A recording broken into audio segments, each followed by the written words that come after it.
The lands of Greece were on the brink of destruction. The once clear sky was covered by dark clouds, while the wind blew heavily, laden with fear and uncertainty. Hercules, the greatest hero of all time, had been captured by his most fearsome enemy, Eurystheus, who had finally devised a deadly trap. With the hero imprisoned, the lands were at the mercy of chaos and tyranny. But all was not lost. Hercules' warriors, a group of fierce fighters trained under the demigod himself, knew they could not abandon their leader. They gathered in the heart of Athena's temple, their weapons reflecting the faint glow of the hidden sun. Before we dive into this epic battle, don't forget to subscribe to the channel, leave a like, and comment below what other great adventure you'd like to see in our upcoming videos.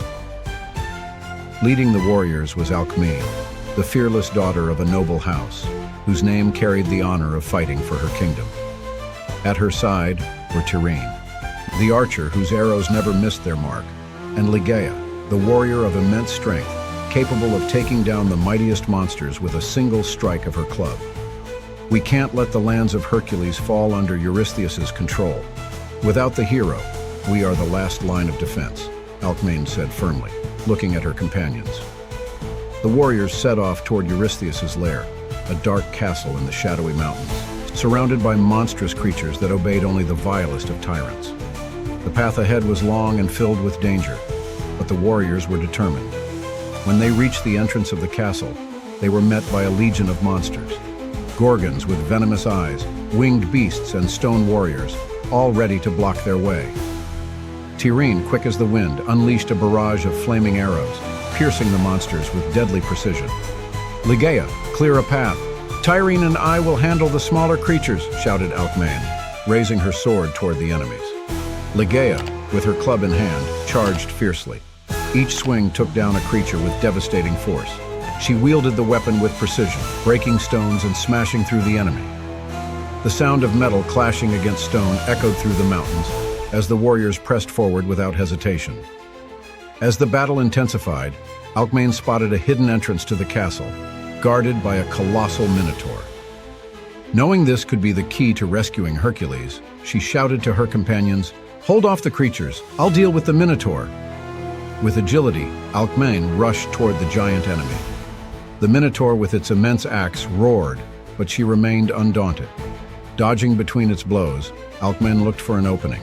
In a swift move, she dodged a strike and drove her sword into the monster's chest, felling it with a single blow. With the path now clear, the warriors stormed into the castle. The silence inside the cold walls was oppressive, and the tension mounted. In the center of the main hall, bound by golden chains, was Hercules, his body marked by battle scars, but his eyes still gleaming with the determination only a hero could carry. "Alcmene, you arrived just in time," Hercules said, his voice firm but weakened. "We won't let you fall into Eurystheus's hands no matter the cost."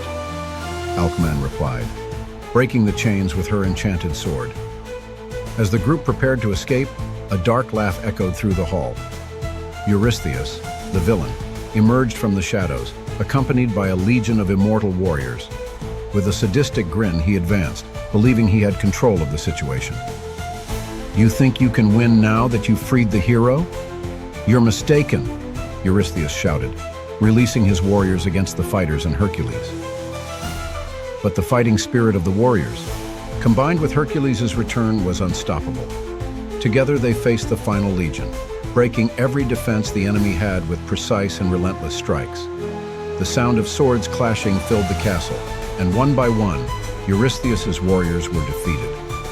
Finally, Hercules, free and his strength restored, lifted his club and with a single blow, defeated Eurystheus, putting an end to his reign of terror once and for all. With the enemy fallen and the land saved, Alcmene, Tyrrhene, and Ligeia exchanged glances, knowing they had fulfilled their duty. They had freed the greatest hero and restored peace. If you enjoyed this story, don't forget to subscribe to the channel and leave a like. And until the next epic adventure,